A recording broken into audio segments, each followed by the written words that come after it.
Hello, assalamu alaikum, welcome everyone, welcome back to Scope 2021. Got the mandem here. If you guys want to introduce yourselves one by one. Assalamu alaikum, my name is I go by the name of Musa. And I've done this in so long, bro. I don't even have to introduce myself. Right. And yeah, welcome back to Scope. And what are you gonna perform for us today? I was gonna do some poetry, and some with some backdrop noise, and yeah. But hopefully you guys like what I'm gonna do. Hi guys, my name is Salman, and today I'll be performing a cappella piece. It's titled "In the Footsteps of My Grandfather," and I hope you enjoy it. Thank you. Assalamu alaikum. What's going on, guys? My name is Adistah, and I'm a backup singer to Musa's poetry. So you know, yeah, I'll just drop a couple of beats and that and hum here and there. The humming. I remember that. The hums. The humming. Yeah, I mean, very integral part of Musa's performance. The humming is the integral part, bro. So Isn't it? it's all worth it. It all comes together. Beautiful. The humming makes it. It's almost the poetry almost becomes irrelevant in the face of the humming. You know what I mean? Exactly, I'm here for yeah. the humming. I'll be honest with you. Yeah, like we Humming listen to steals the show, I'm not gonna lie. Say that again. The humming steals the show, I'm not gonna lie. It does, yeah. Especially like when you know it's synchronized. Like, you know what I mean? Like, you know it's banging. Yeah, the thing is, I used to hate humming, yeah, but then one day, like, I just thought about it and I was like, Mm, yeah. 100%, yeah. And yeah, I seen 2021. Yeah, yeah, I seen 2021. He's back. Well, like, like he never left, bro. You get me back like I never left. I'm here to do expressive eyebrow dancing, you know what I'm saying? I used to, yes, you know, I relate to that a lot, you know, because I used to like really hate humming. And then I seen a bird. I was like, that's a good hummingbird. That. That was terrible. Proud of you, Okay. Horrible. Yeah, see, your sense of humor is more infectious than Corona, fam. This is problematic. Honestly, man, the only feedback I'd give you most is be more shameless with it. You know what I mean? Yeah. I was literally holding in my laugh, mate. I didn't know what to say. And you know, ironically enough, today what we're going to be talking about is how to be unapologetic, right? So, if you there's a gentleman by the name of Steven Jackson, yeah, he's a former NBA player, and I'm gonna quickly run through the story, and this will tell you guys exactly what today's topic is going to be about, right? This guy is essentially almost a spitting image of George Floyd, and when the tragedy happened about pretty much last year, he actually knew George Floyd personally. They had some sort of a history, and he embraced Islam, and since he's embraced Islam, I think it's been maybe less than a year now, he's, subhanAllah, I found it very like inspiring. He's been so unapologetic with how he's been kind of portraying his Islam to people. He's been taking pictures of his prayer rug at every single Salah, Fajr, Dhuhr, Asr, and saying like, you know, let's make prayer cool again, you know, saying that when people are in the club and there's rappers doing all this crazy stuff and people are quick to want to show that off, but we're not, as Muslims, we're not showing off the goodness that we have. People are very shy and reserved about that. So today's topic is going to be, how can we be unapologetic? Should we be unapologetic about who we are and what our religion teaches us? Yeah, I find it's very interesting because we're caught in two different in two different worlds in it. Because I genuinely feel like sometimes you don't want to be posting certain like things that you're doing in terms of like your religion, right? Something that you're doing in terms of your religion, when you're praying, when you're giving zakah, anything that's religious or anything that you're doing like for Allah's sake, you don't want to post in it. But at the same time, when you look at social media nowadays, you see people, all they post about is girls, music, like things that are like just haram basically, right? So they're just posting things like this on a regular on their stories, and it's become such a norm that when I see someone posting something Islamic, like as in like say I see someone posting that they're going to Fajr, I feel like, yo, bro, why are you showing off your good deeds basically, right? Like my brain has been like reprogrammed in a sense where I see that as a foreign thing. Like I find that so weird. Like why are you doing this? Like why you shouldn't be really showing this kind of thing. But wallahi, when you got people out here every single day promoting like madness and haram and all that kind of stuff, I actually like this brother Yassine's talking about. Was it Steven Jackson? Yeah. So Steven Jackson. Now, when I seen his post, Yassine showed me, I actually found that very inspiring because people, when you see something like that now, wallahi, you're doing khair in it. You're spreading khair. And the person that I think it's a hadith, but the person that leads another person to khair is the same as the person that's doing the khair. So if you are leading other people to khair, they're getting the same deed as you basically. You're getting the same ajr, inshallah, as that person. So, but it's weird to me because I still see it as like a struggle. Like I see it as like a barrier that you shouldn't really be posting your good things. But then again, you should, because you're facing a lot of these. You're dealing with a lot of people that are posting nonsense basically on a day-to-day basis. 100%, man. 100%. You feel like you're showing off, like you're saying, innit? You feel like, you know, I'm gonna look like I'm trying to be some holier than thou, or maybe you know people that know some things about you that are not in line with maybe what it is that you're posting, and you feel bad. But when it comes to posting bad things, it's cool. It's fair game. Everyone can post whatever they want, you know, or stunting, or yeah, or stunting, or whatever it is about that. So, what are your thoughts about that, Hassan, man? Whoever wants to jump in next.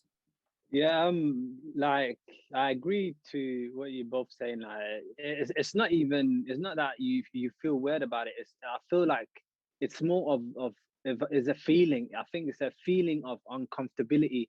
Like you look at it and you see it, and then I don't know, you just feel that uncomfortableness. It's like, what are you doing, bro? And when it comes to anything else, we're so desensitized to it that it's like, bro, yeah, I'm not about it, so I don't really care. You know, if someone is not spreading something you agree with, it's easy to brush it off.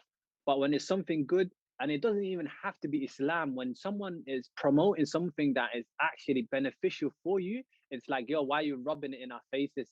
You get it? So it could even be about your health. It could be about like exercising. It could be about bodybuilding, whatever it is. If it's not something toxic, we don't want to hear it. And you also see it in terms of conversations because, you know, whether it's on social media, whether it's like, you know, videos you're making, as long as, okay, I'll make Clubhouse an example. You can have 2,000, 3,000 people in one conversation because 2 people or 3 people are actually beefing. You love the drama. And I'm not even going to exclude myself out of it. Do you know what I mean? Like, as soon as you see it and you see 2,000 other people there, you want to jump on it. But as soon as you see the title and it's something beneficial, you think, let me just check what else is on the like timeline, what else is on. I don't know what it is about us. So society have kind of changed, and also in terms of discussions, as soon as you're discussing something and someone says, yeah, but from an Islamic point of view, then they'll be like, nah, like put that to the side for once. Let's consider the facts outside of Islam, because they know as soon as we talk about Islam, the argument stops. You get it? Like that's it. It's very black and white to an extent. You get it? Obviously, like there's a lot of grace in Islam, but what I'm talking about in terms of, you know, whatever the trivial stuff we debate about, majority of the time Islam will shut it down. But it's like, nah, you know what? Let's just consider the facts outside of Islam. So it's very interesting. Well, I don't know why, but it's just something I've noticed. Do you guys feel off when you see people? This is a bit for a little turn here, but do you see when you're on social media and you see people reading the Quran, like without a reason, they just decided to post their recitation, right? Do you feel weird when you come across that? Like, yeah, I feel. Wallahi, I do, bro. Wallahi, I feel weird. I can't lie to you. Like, why are you posting? Wallahi, bro. Wallahi, it's like that. It's like, why are you posting it up for? Like, I don't like this. You shouldn't be posting this. But like, that's not the right mindset to have. Like, what, bro? He's reciting God's word. Do you know what I mean? Like, if someone was singing, if someone was doing something else, or mixtape, like, or whatever it is, or mixtape. Do you know what I mean? It's like, yo, that's just normal. You know, it is what it is. Well, I've done it. I've done the same thing when it comes to like posting Quran up, because I have done it. Do you get it?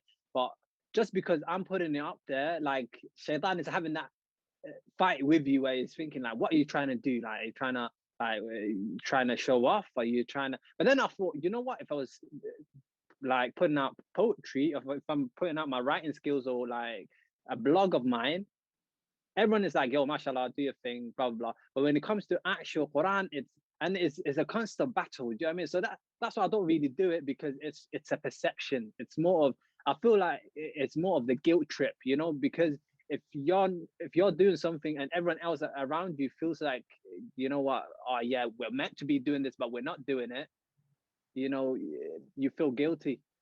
Yeah, but on a serious note, sorry, go on, Yasin. No, go on. I got a slightly different point in it. So if you want to say something No, related. but okay, so here's my thing in it, right? So here's my thing.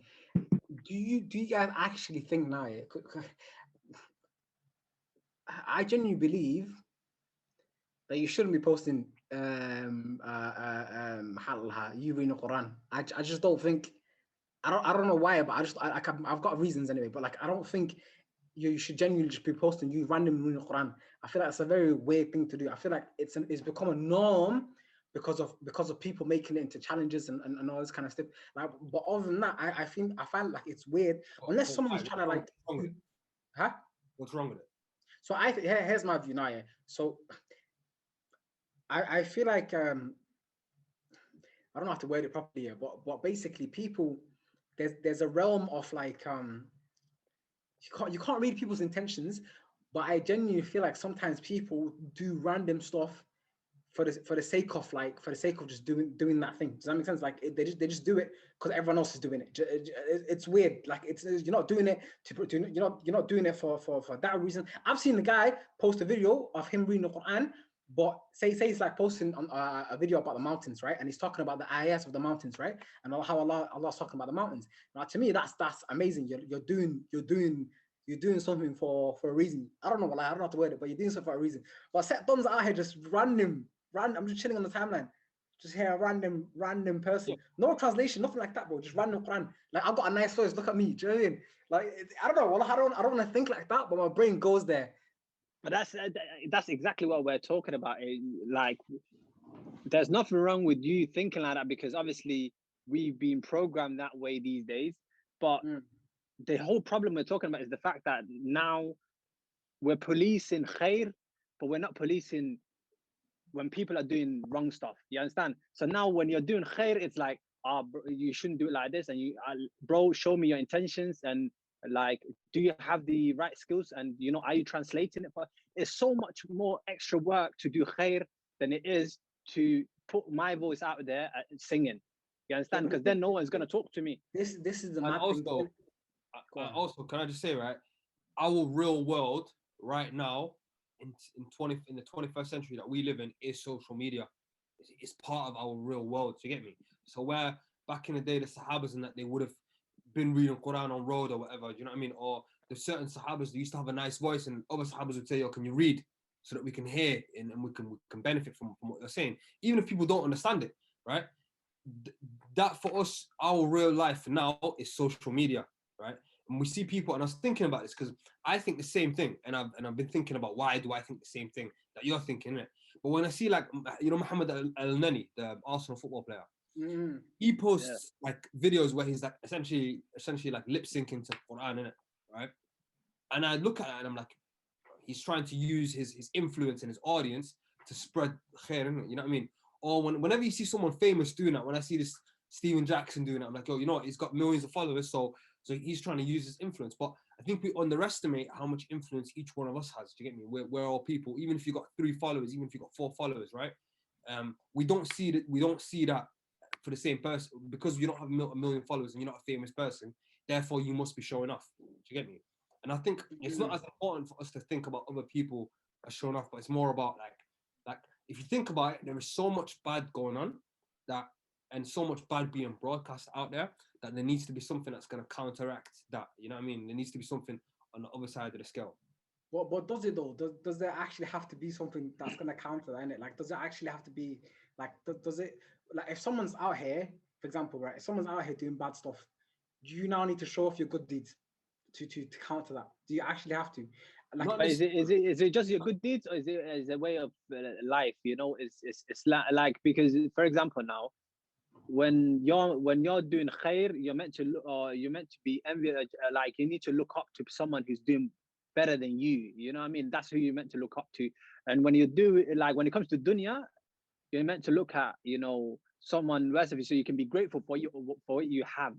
You get it? Like Islam is not meant to be. Islam is not meant to be like this thing that is adjacent to your life. It's meant to be like, you know, it's something you just do. It's a lifestyle. You know what I mean? Like, so I don't know. Like, if it's not your way of life, if it's not the way, then obviously people look at you like, bro.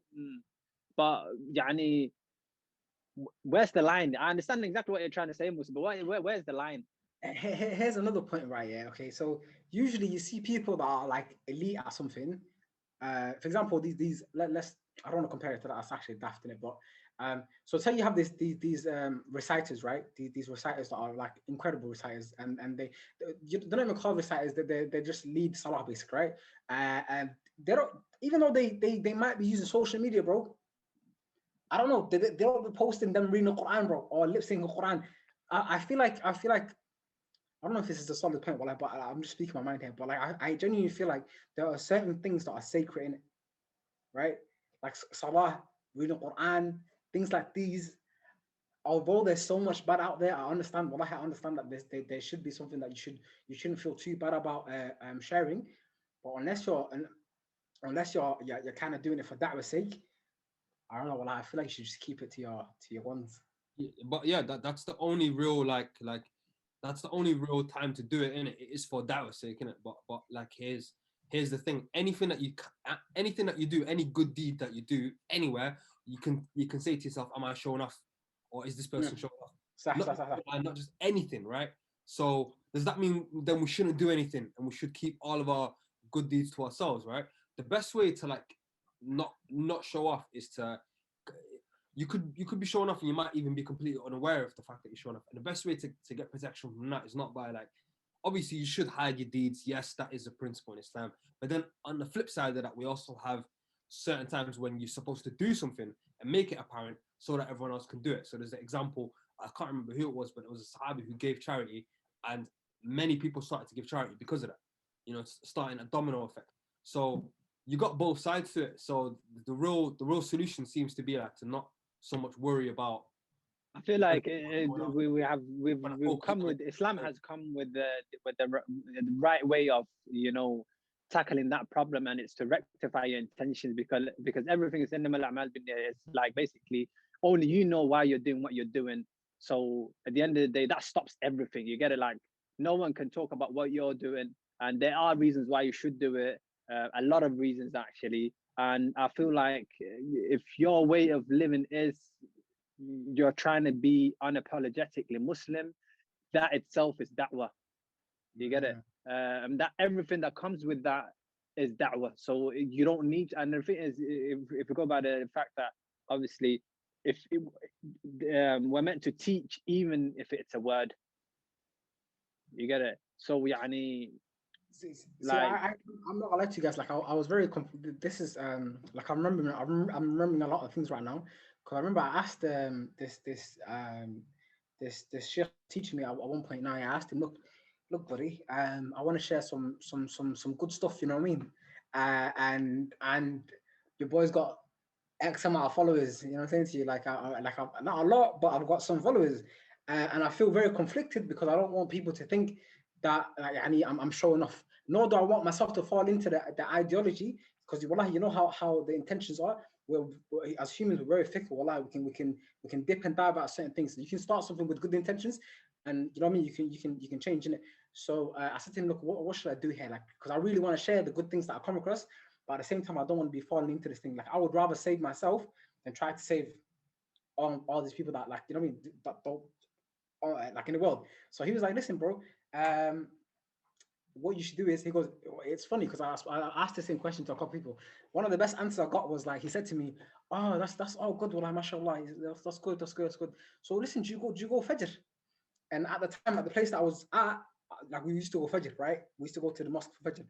And I go, yeah. He goes, that's amazing, man. SubhanAllah. Do people see you at Fajr? I'm like, yeah, people see you at Fajr.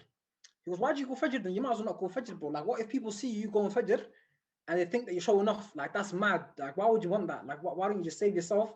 Don't go mosque anymore. Pray Fajr at home. If you're shook of showing off, just pray Fajr at home. I'm like, Cheers, man. Cheers. He goes, listen, just renew, like exactly what Stah just said right now, but he said, renew your intentions. And just to add to another one, another teacher asked now, he said to me, he said, listen, when Shaytan can't get to you, he becomes your teacher. Then I said, right, that sounds mad wise, but you need to break that down for me, basically. So he's like, listen, what that means is that when Shaytan like can't get to you, as in like try and make you sin, what he tries to do, what he tries to do is tries to teach you your own deen. So he will tell you like, you're in your sujood for too long. Like, what if people start thinking you're mad religious? Make your sujood quicker. Or you're praying with too much khushu'. Like, what if people think you're too much, like you concentrate, like, you know what, just quicken it up a bit. Or you're giving zakah. Why are you giving zakah? Like, people are looking at you right now. You shouldn't give zakah. You know what? Give zakat tomorrow, and then by tomorrow you forget. Like things like that. So Shaytan will literally go out of his way to basically try to teach you your own religion. So subhanAllah, wallah, like it's, but this is like it's these are the things that like Allah I learned, and I love these lessons that I got taught. But at the same time, I still find myself very conflicted when I see these things online, and like I find myself to be like, The thing is, do you know what it is? Yeah, do you know what it is, Musa? Bro, like I agree with a lot of what you said. Yeah, and there is this, whether it's a combination of imposter syndrome and the idea of Shaitan being your teacher. I think a lot of people, when it comes to Islam, they feel a sense of insecurity about where they are, which is normal and it's natural. We're taught that when it comes to Islam or Iman, always look at someone higher than you, because obviously that puts you into context, right? You're never comfortable with where you are. You're never satisfied in your spiritual journey. You're always competing. You're always trying to be better, and that's meant to be our approach. Lakin, I think when it comes to religion, a lot of people put it in a pedestal in a way it shouldn't be. And what I mean by that is, just because it's sacred doesn't make it somehow exclusionary. Islam and every aspect of Islam is meant to be a part and parcel of our lifestyle. Which is why a lot of people, when they talk about Islam, it's not necessarily a religion, but in terms of how you think about it, but a way of living. A holistic approach to your life, to every aspect of your life, right? Because for a lot of people, they like to put Islam or put their religion just on the spiritual side, but Islam for us, it encompasses everything. It teaches us how to live. It teaches us how to engage. It teaches us about how to trade, about how to live our lives, about literally every aspect of our life is informed by our religion. And that's just as true for the Quran as it is for everything else. Now, the Quran, it is absolutely sacred, but just because it's sacred doesn't mean we somehow only come to it in certain times, or we only turn to it in certain ways. For me, I don't think of the Quran just in terms of dawah. I think, and I'm sure everyone agrees with this. One turns to the Quran in every aspect of their life. When they're happy, when they're sad, when they want to get married, there's particular verses you can read. When there's deaths, there's particular verses you can read. If you want to increase your wealth, there's verses you read. If you want children, there's verses you read. So it's this book that we approach and should be approaching on a regular basis. We should be incorporating in every aspect and not just reciting. Aisha radiallahu anha, when she was asked about the Prophet Muhammad, she said he's a walking, talking Quran. So embodying the Quran in every aspect, whether it's reciting it, whether it's living by its tenets, I think is something. Now, I really don't like using this word because it's been abused, but we should really normalize, incorporating the Quran in every aspect of our life and making it a very normal thing. SubhanAllah, being exposed to the recitation of the Quran in every aspect, whether it's by someone who's very proficient at it or someone who isn't, should be something that's celebrated. I think it should be something that's celebrated because, it's not for us to judge people's niyyah, and for you, and I think this is a very, very powerful, I've literally taken a note of it. This, what your teacher said, Musa, about when the shaitan can't get to you, he teaches you your religion, or he comes to you as a teacher. That's very powerful, because you're second guessing things about your religion and things about how you're meant to be approaching a religion that you shouldn't be, things that should be drivers for your faith and for the people around you having a positive impact, forces you to become compartmentalized, to do things, you know, in isolation and, you know, on your own. So yeah, man, I just there was a lot there, man. There was a lot there. In a nutshell, right? The Quran is sacred, but it's not a secret. No, but no way. Pause, man, you know. I love it. No, man, but well, I think. MashaAllah, wow, that is bars on life. I think I think it's all been said, right? Let me throw another question at you guys. Yeah, how do people? The thing is, so you have people who maybe have the right or try to have the right intentions about Islam and about like kind of an approach to da'wah, but a lot of us, not us, but a lot of people who are of that disposition are not doing it because they fear showing off, right? Then you got the other side of the people who maybe don't have the right intentions, right? They want to beat people down with religion. They want to they're under the guise of giving da'wah, but really they're trying to just show that they are holier than other people.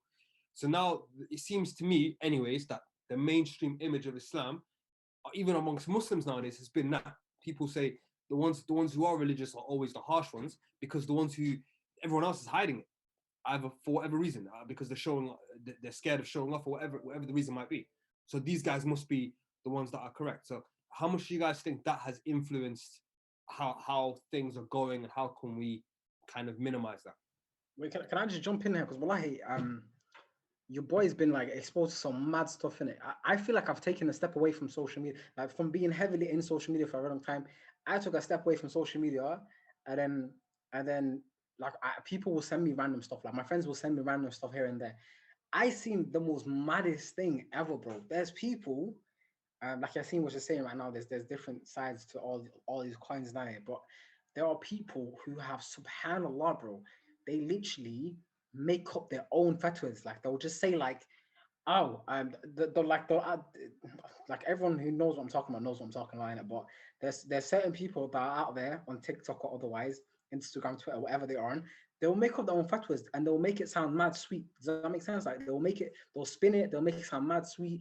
They'll modernize it, and then they'll give you an answer at the same time. And they'll add like a random little Arabic words here and there. Your boy, like people that are not knowledgeable or people that don't have like the basics of knowledge. And most of the pretty much like nearly a lot of people basically that are growing up in the West right now, bro. Like you're gonna be convinced by that because this person's making it sound mad sweet, bro. And that is so dangerous because, like Yassine said, on the other hand of the thing now, yeah, some people are literally out here like shouting it. Does that make sense? Like they're shouting it out, and you listen to someone say it in a very like very harsh manner, and then you see the other person that's saying it in a very sweet manner. And even though the sweet one's the one that's like chatting, making up as they want to go along, that's the person you're gonna kind of think like, all right, you know what, this fits me better than that image. That makes me sad because literally, Allah told like no Musa, the Prophet Musa, he told like to go to Fir'aun and speak to him in a nice words basically. So I find it very sad when I see people. I don't want to say giving Islam a bad name because you can't give Islam a bad name, but people that are either new, like trying to learn the religion right now, or trying to be thingy, but are harsh with it. Because literally, what you're doing is you're just opening up the door for all these people that are going to sweetify the deen and just sweep all these people with them. Because wallahi, that's what you're doing at the end of the day.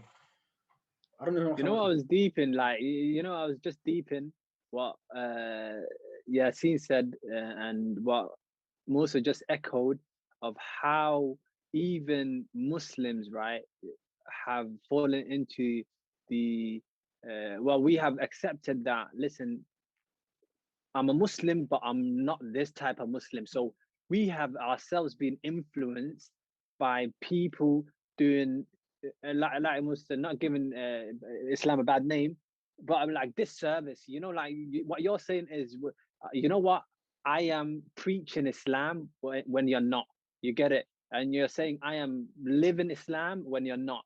because Islam is mutawassit, is in between. There's nothing extreme about Islam, yet the most used word for Muslims are extremists.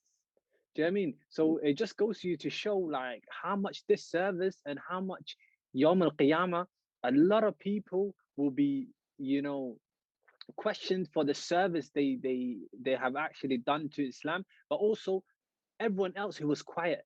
You get it? Like the people that have left the void where you're a Muslim, you don't need to be knowledgeable, but you're not unapologetic.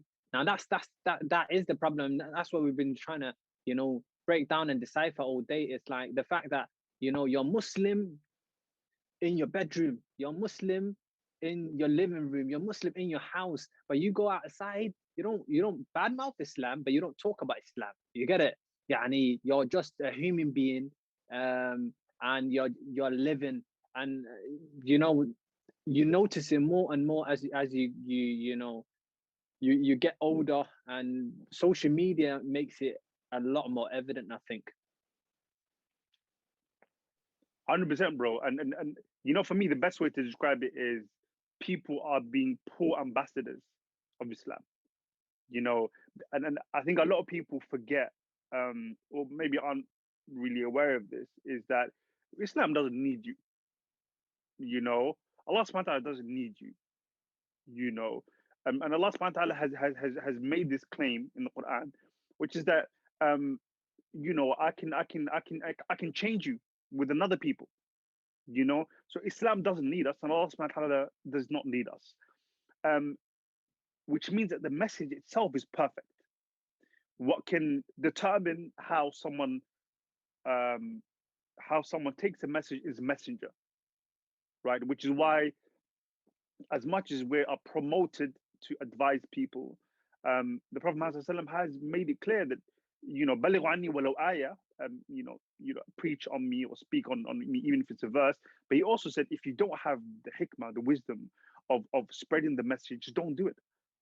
Because, you know, the wisdom of Prophet Muhammad is such that he understands the nature of people, and he knows that, you know, even if the message is perfect, if the person who is, you know, is spreading the message, if he's not doing it in a proper way, if he's not doing it in a way that you know, embraces people, if he's not doing it in a way that, you know, allows the purity of the message to get across, it's not going to get across.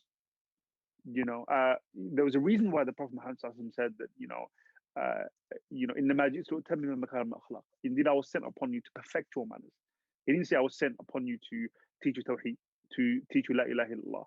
He said I came to perfect your manners, because your manners are one of the first things that people experience from you as a person. You know, they're not going to experience your tawheed, they're not going to experience your Quran, they're going to experience your manners, and that's going to be the best way of giving da'wah. It's going to be the best way of, with action, showing who you are, showing what you stand for, showing what your values are. Is through your manners. You know, we have so many examples of the message of Islam being spread by people without even saying a single word of Qala Allah, Qala Rasul. People embracing Islam just because of someone's manners. You know, so yeah, it's so important, and I think it's one of those aspects of our religion that, you know, a lot of people overlook, and B, you know, these people who are, you know, talking, you know, I'm trying to represent for Islam, they overlook that. You know, if Allah subhanahu wa ta'ala says in the Quran, billati hi ahsan, you know, in reference to the Musa alayhi salam, and speaking to Fir'aun, Fir'aun, as we know, he didn't just commit the worst of sins, okay, which is he claimed himself to be God. So imagine someone who is at that level, and Allah subhanahu wa ta'ala is still telling him, Musa alayhi salam, to, you know, speak to him in the best of ways, in the best manner. Brother, and that's someone like Fir'aun. What about other people? You know what I mean? Fir'aun deserves that kind of treatment. I feel like the rest of us, you know what I mean? We can do it a nice word, you know, say it in a nice way.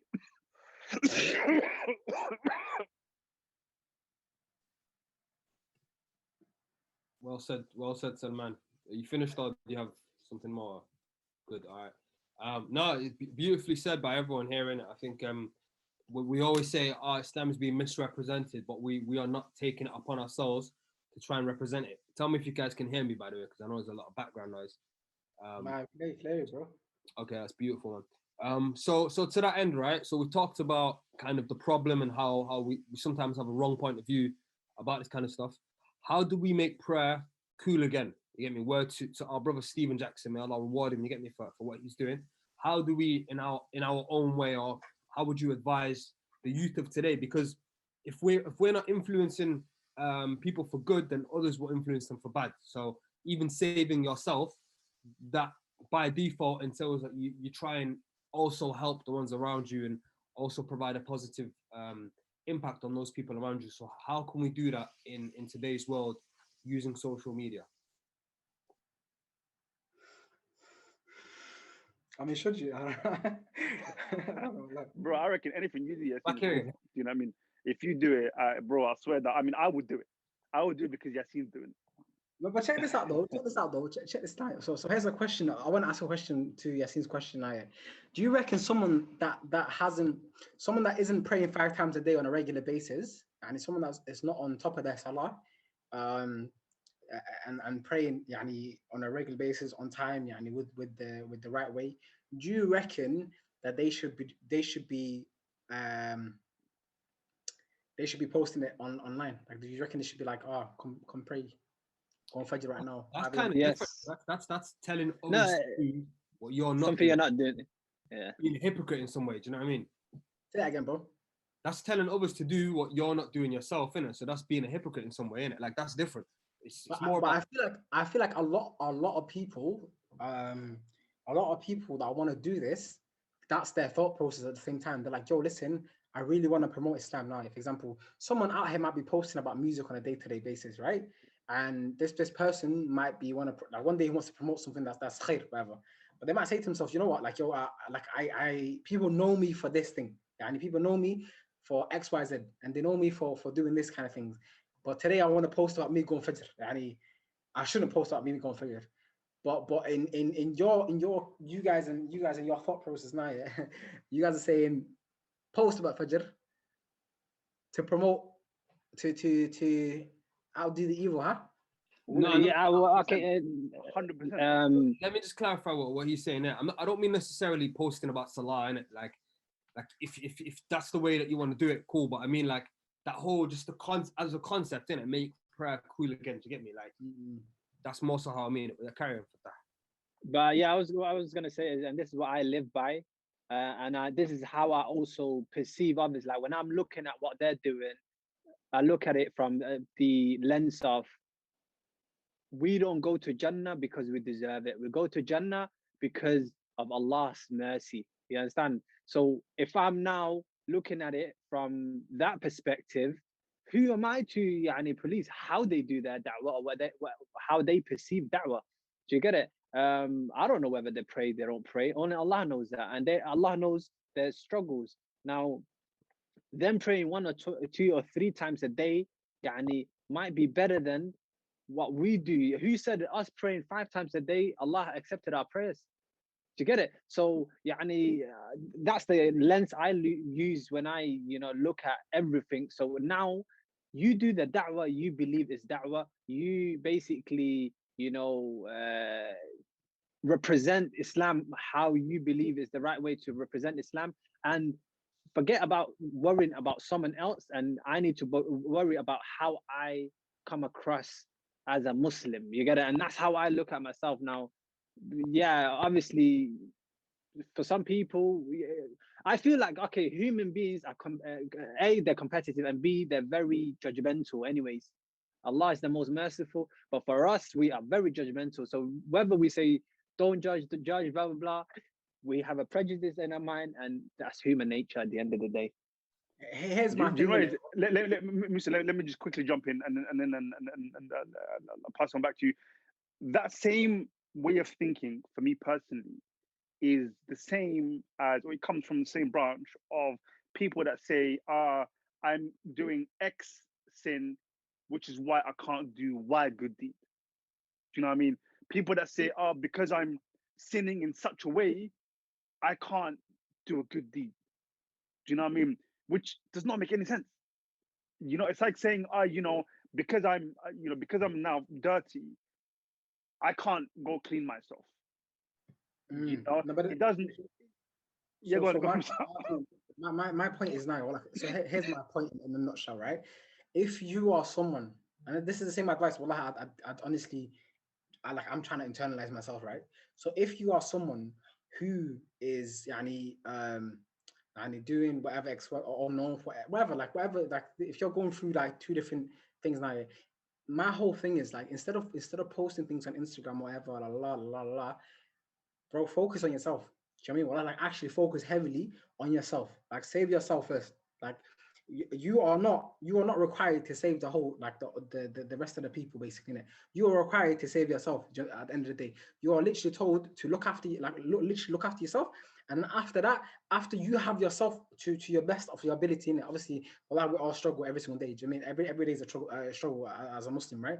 We all fight with our I don't want to say demons, but like whatever. That's the phrase, isn't it? But we all fight with our demons. But until you are like, okay, you know what? Alhamdulillah, right now I'm praying 5 times a day. Alhamdulillah, I'm praying on time. Alhamdulillah, like my prayer is getting good. Alhamdulillah. Then you should be like, then okay, now worry about your family. Try help if you got brothers, sisters, if you got family members, etc. Try help them, try influence them.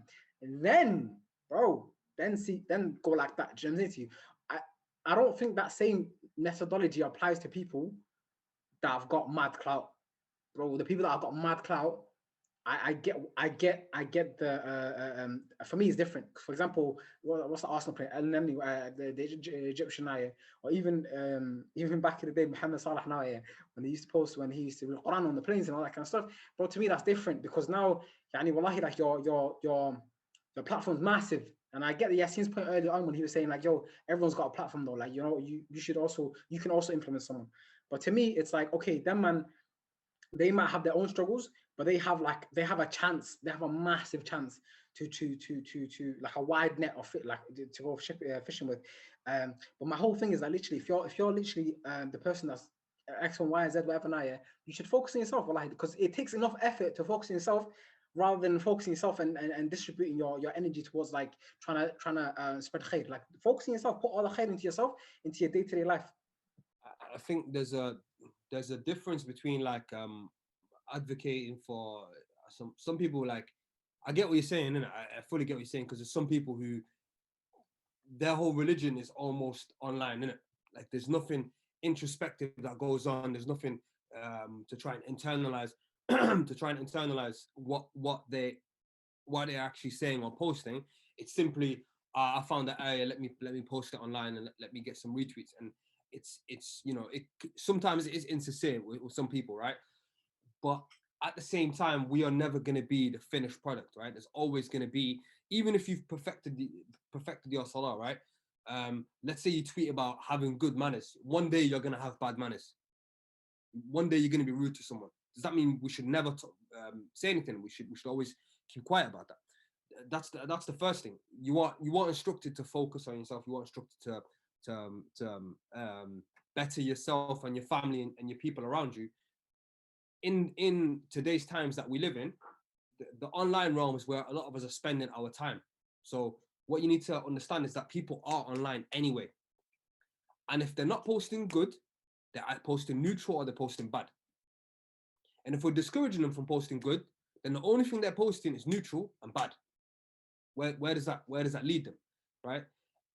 I think 100%. I think, Musa, like what you're trying to say, and I completely agree with this, is always, as Muslims, we should always be scared to be hypocrites, innit? We should always be scared to be putting things out there that we're not internalizing ourselves. You should be terrified of it, in fact, right? But you should also, in that same breath, understand that your words hold a lot of weight. Now, there's an interesting story that I heard, and I'll conclude with this, but I think it's Imam Ahmed, but it's one of the Imams anyway. And the rulers at the time wanted all of the sheikhs to basically spread a false version of Islam, right? And they all ended up complying with the ruler because of fear of being jailed or whatever, apart from him. And he goes, I didn't mind jail. You could put me in jail for the rest of my life, and I would just spend it reading Quran and worshiping Allah. I don't care, innit? But torture, I thought torture and lashes would be my weakness. So just as he's thinking like, Ilahi gave me a way out. If I'm scared for my life, I can say whatever he needs to say, as long as I don't believe it inside me. So just as I was contemplating that, he seen another guy. And the guy was saying to him, do you know me? He's like, no. He said, I'm so-and-so. And he was the most notorious thief in that land. He's like Billy the Kid in modern day times. Everyone knew this guy for being such a notorious thief. And he said, look, I'm a thief. And I've been lashed so many times for being a thief. And I'm still persistent in my wrong, right? But you're on the haq, you're on the right, innit? Don't you dare waver because of you are upon the correctness. And because of that, this guy, this imam, he stayed upon what he was on. And many people after him ended up learning and essentially revived what Islam is supposed to be. The guy saying that to him is a thief, bro. He's a thief. He's the worst thief there is. You could have said to himself, I'm a thief. Who am I talking to? This guy? He's a sheikh. Do you get me? Like literally a small word that you say can be so good, can be so amazing. And you should try and put it out there, innit? Listen, I'm not gonna lie to you. I'm not gonna improve on what Yassine just said. There is no way in it. But what we'll say though, is, I feel like that's a kind of a putting a standard on us as human beings that we will never attain, because that's a subjective line. As in, so where does it start and where does it end? Does it finish?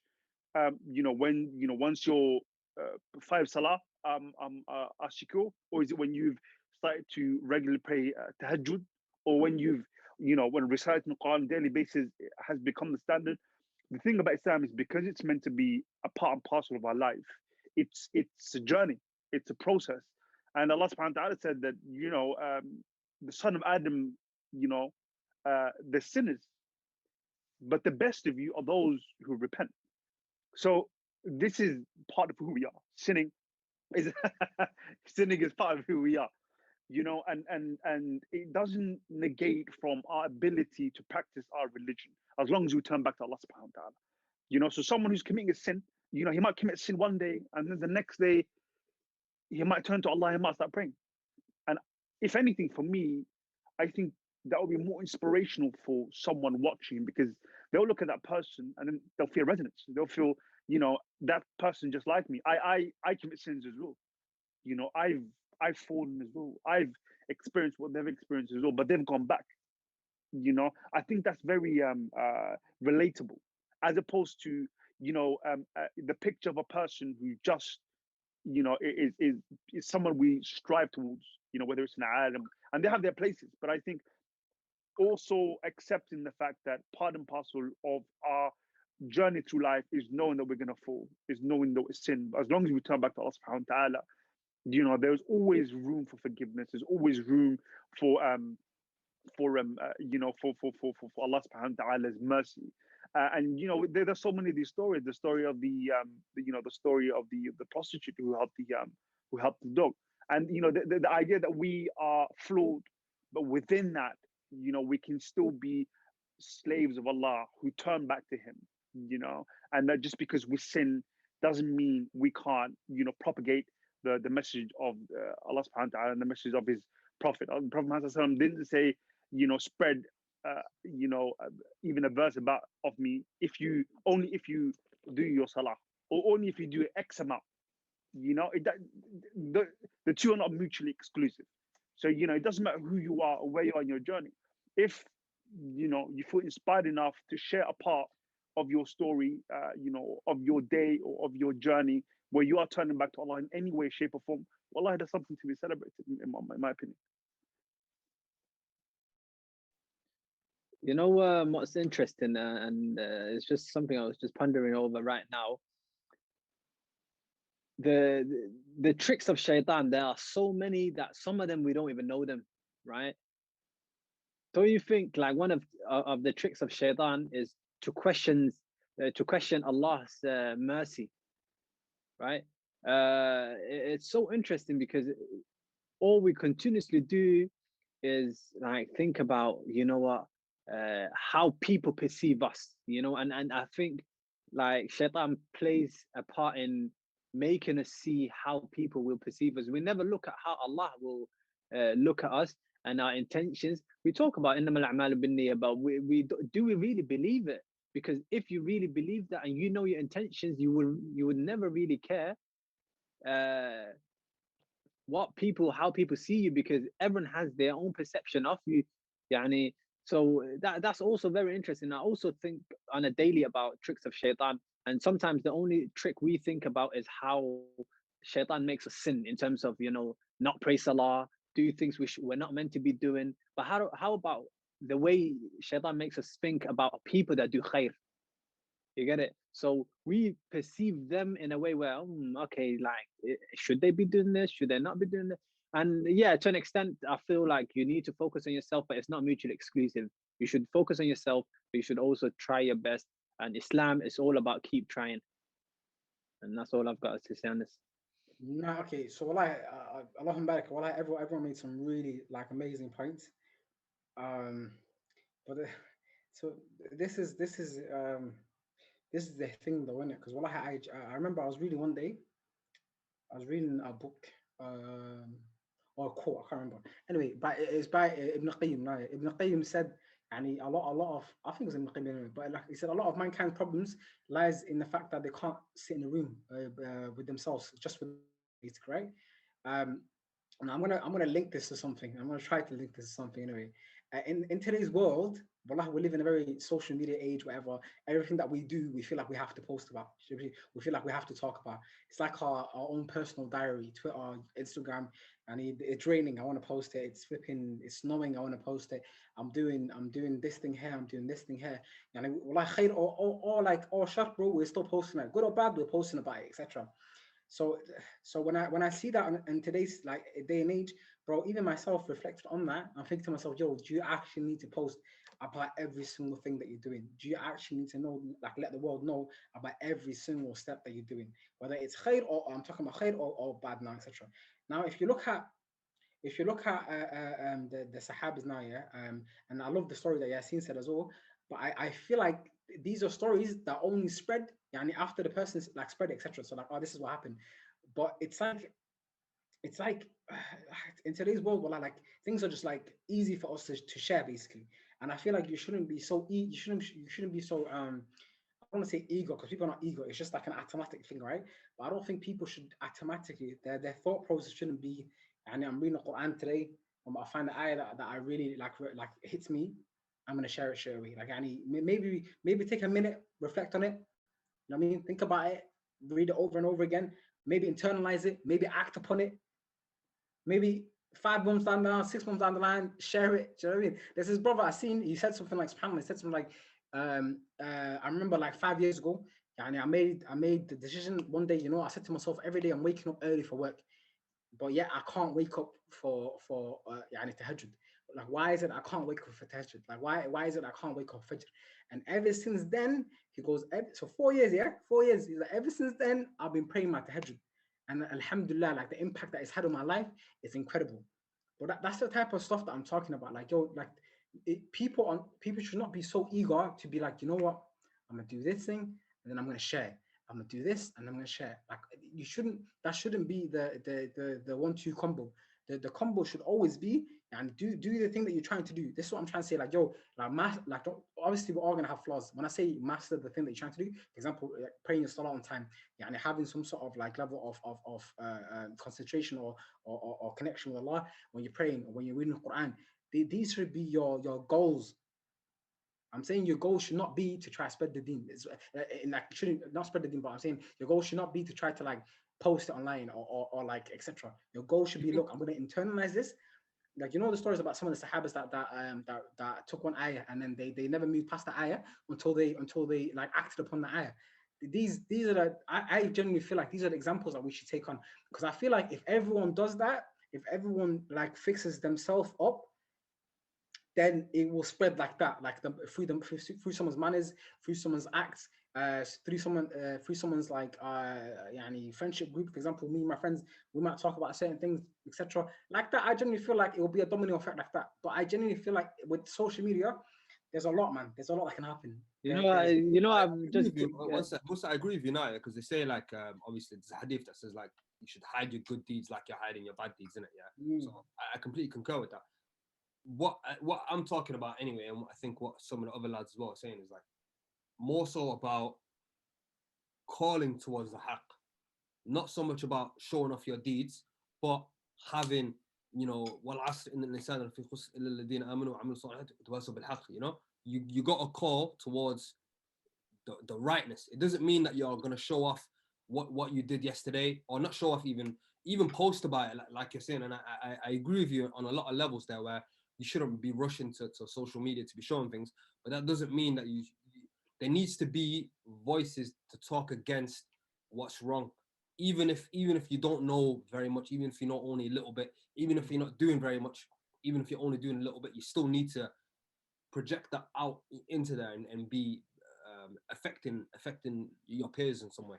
I back that idea. I'm not gonna lie to you. Wallahi, I actually love that, and I would encourage everyone to do that, because then you're saying, instead of posting them, because I've seen people like I've seen people, I don't know the intention. Maybe I'll make it the intention is pure now, yeah. But I see man like go to the mosque, and they're just like on Insta or Snapchat, like just posting a mosque, empty mosque, and that, you know what I mean, with the time on there. And in my like what I would do, because I don't have opinions, etc. Like my knowledge is not like nowhere, basically. So what I would say, instead of doing that, bro, just tell people, like remind people of how important Fajr is.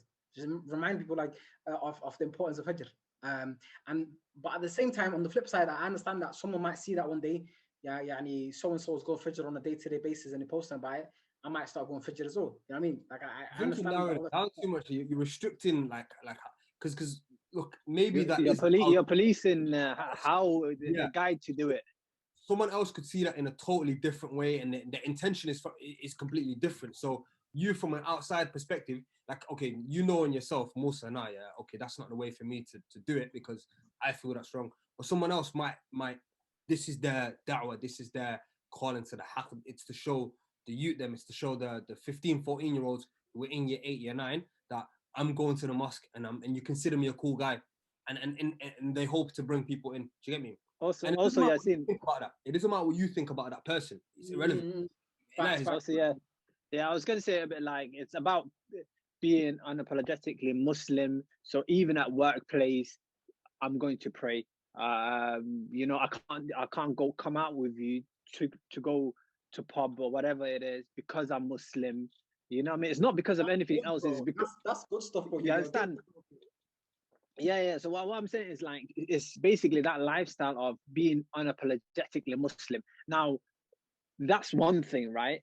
Then there is, I feel like you're also, because of who we are, and because we're millennials and we're on social media, you're also bringing into this our relationship with social media now. You understand? So what you're saying is also, it shouldn't be at the forefront of our mind. And I think that's a personal journey in terms of, what is your relationship with social media? Do you know what I mean? How do you use it? Is it at the forefront of your, you know, do you do it before you even reflect yourself? So it's not just even Islam, it's like personal development, it's, you know, career development, and working on your family. And we use social media even before anything else. Before, as soon as we wake up in the morning, we're scrolling through any timeline. You know what I mean? So the problem is, we need to rectify our relationship with our social media, but also we need to be unapologetically Muslim. And they don't need to be mutually exclusive. Yeah, we need to improve how we use social media, you know what I mean? But we also need to kind of be visibly Muslim. Bro, grow your beard out, innit? Be visible Muslim like that. You know what I mean? Listen, what if you haven't been falakally blessed?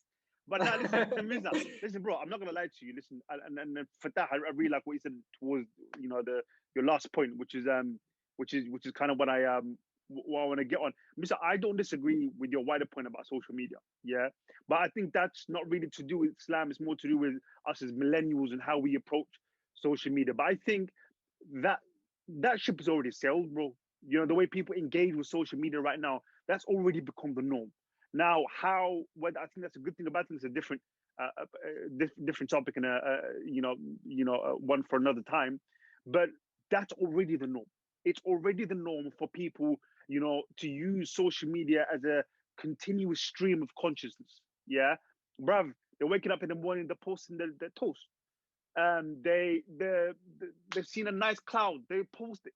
Do you know what I mean? This is the lifestyle that people are in now. When it's not about good or bad, this is where they are right now.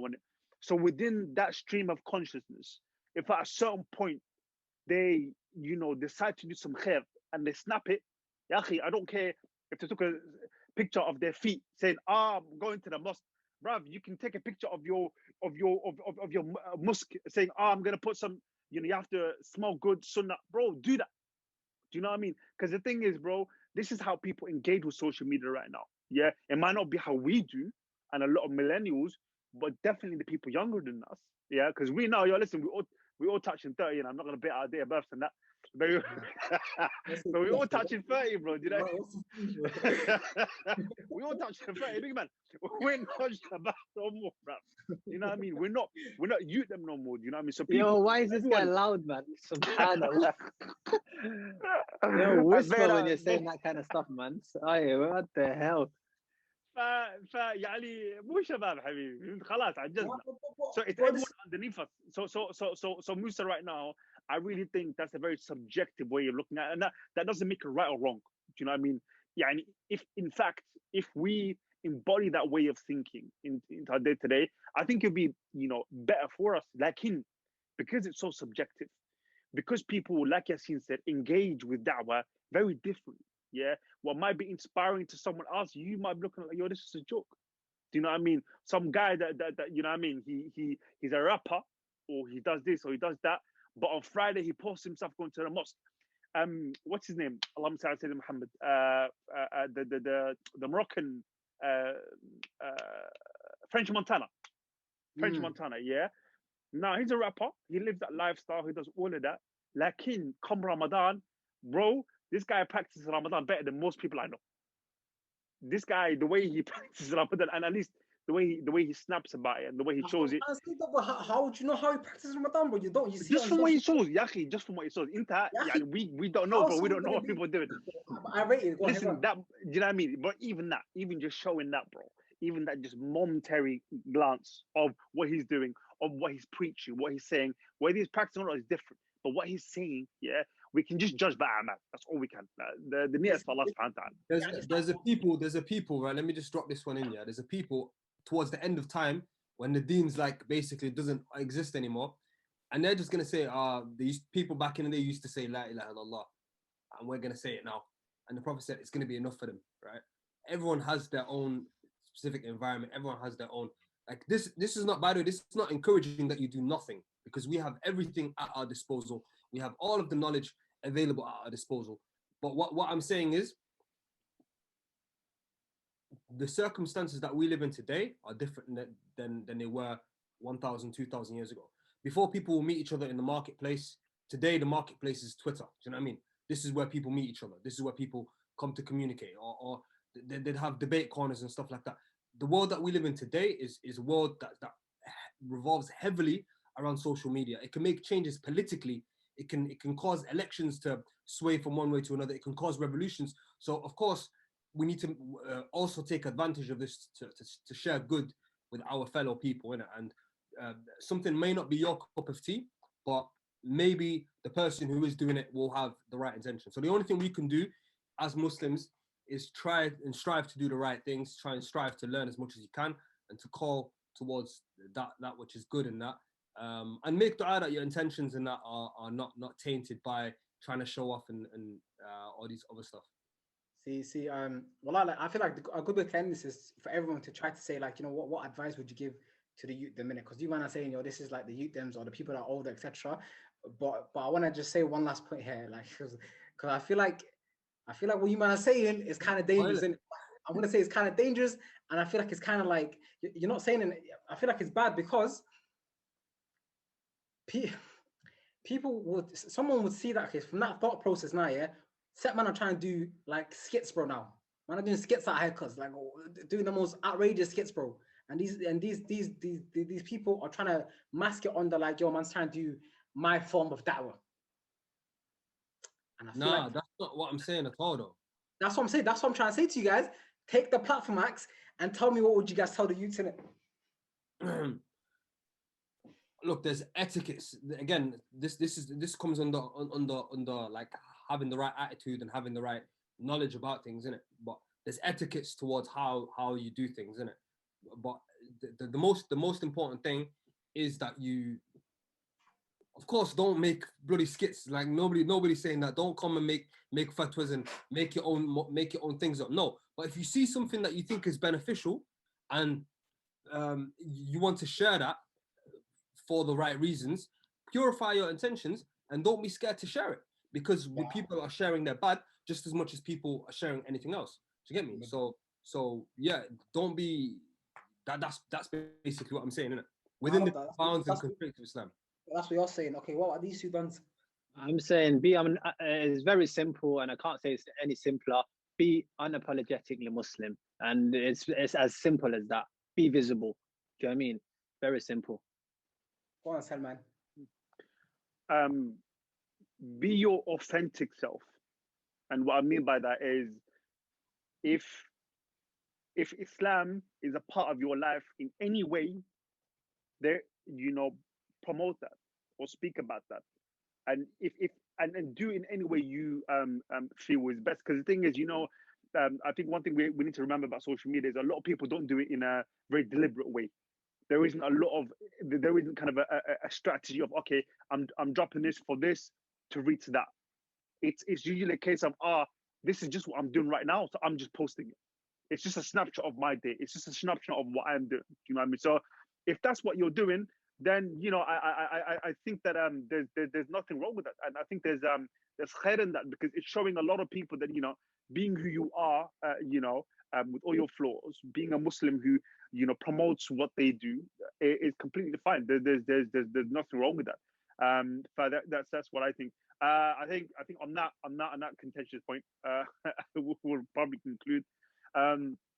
As per usual, it's been well, it's not even per usual. This is our first episode in a really, really long time. It's good to have the lineup back. You know what I mean? The all-star lineup and that. You know what I mean? I've been Salman. That top lad right next to me has been Yassine. We've had Abdul Fattah as per usual, and Musa himself. Thank you guys for watching. If you do like anything that we've said, you like anything about the video, please do comment your views, like, and do subscribe. So the subscribe button is the subscribe button, and do click on the notification bell as well, so that whenever we do post again, you will be notified. Thank you so much for watching, guys, and we'll see you on the next one.